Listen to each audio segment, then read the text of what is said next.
இன்றைக்கி நம்ம பூரியும் பூரி குருமாவும் தான் செஞ்சோம். பூரி செய்யணுன்னு ரொம்ப நாளாக நினச்சிட்டு இருந்தேங்க. எனக்கு சாப்பிட்ணும் போலே இருந்துச்சு, ஆனால் செய்யவே முடியல. பிள்ளைங்களுக்கெல்லாம் பார்த்திங்கன்னா மாற்றி மாற்றி ஜுரம், அதனால் எதுவுமே செய்கிறதில்ல. வீக்லி ஒன்ஸாவது பூரி செஞ்சுருவேன். பிள்ளைங்களுக்கெல்லாம் உடம்பு சரியில்லைன்றதுனால 1 மாதமாக செய்ய முடியல. இப்போ தான் எல்லாம் ரெக்கவர் ஆகியிருக்காங்க. சீக்கிரமாக காலை டிஃபனை செஞ்சுட்டு எங்கள் ஓப்படியார் பொண்ணை தான் பார்க்க போகணும். அவங்களுக்கு பார்த்திங்கன்னா 28 வயசு தான் ஆகுது. 2 குழந்தைங்க, சின்ன சின்ன குழந்தைங்க இருக்காங்க. 1 வாரத்துக்கு முன்னாடி பார்த்திங்கன்னா ஏதோ கட்டின்னு சொன்னாங்கங்க கையில். அந்த கட்டியில் பார்த்திங்கன்னா நல்ல வலி இருந்துச்சு அவங்களுக்கு.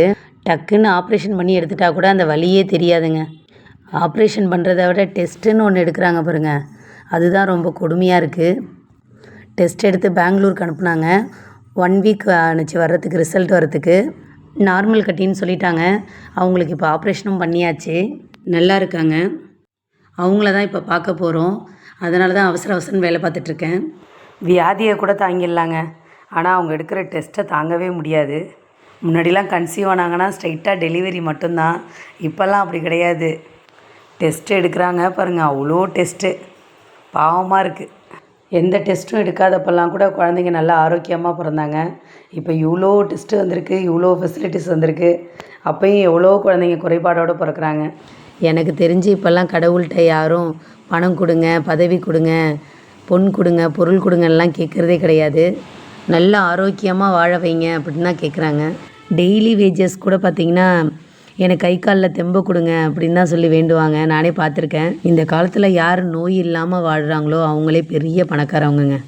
எங்கள் அப்பா ஸ்கூல் ஹெச்எம். அவங்க நைட்டு தூங்கினாங்க, காலையில் எந்திரிக்கல.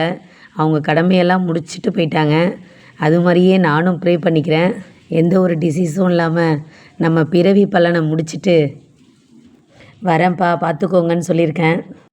ஃபைனலாக நம்ம பூரியும் பூரி குருமாவும் ரெடி பண்ணிட்டோம். கடவுளால் படைக்கப்பட்ட உயிர் அனைவருமே நோயின்றி வாழணும்னு நம்ம ப்ரே பண்ணிப்போம். பணம், பதவி, நோயற்ற வாழ்வு, இது 3த்தில் நீங்கள் என்ன கடவுள்கிட்ட கேட்பீங்கன்னு மறக்காமல் கமெண்டில் சொல்லுங்கள். பூரியை செஞ்ச உடனே கடகடன்னு சாப்பிட்டுட்டேன். டேஸ்ட்டு வேறு லெவல். நம்ம வீடியோ பிடிச்சிருந்தால் லைக் பண்ணுங்கள்.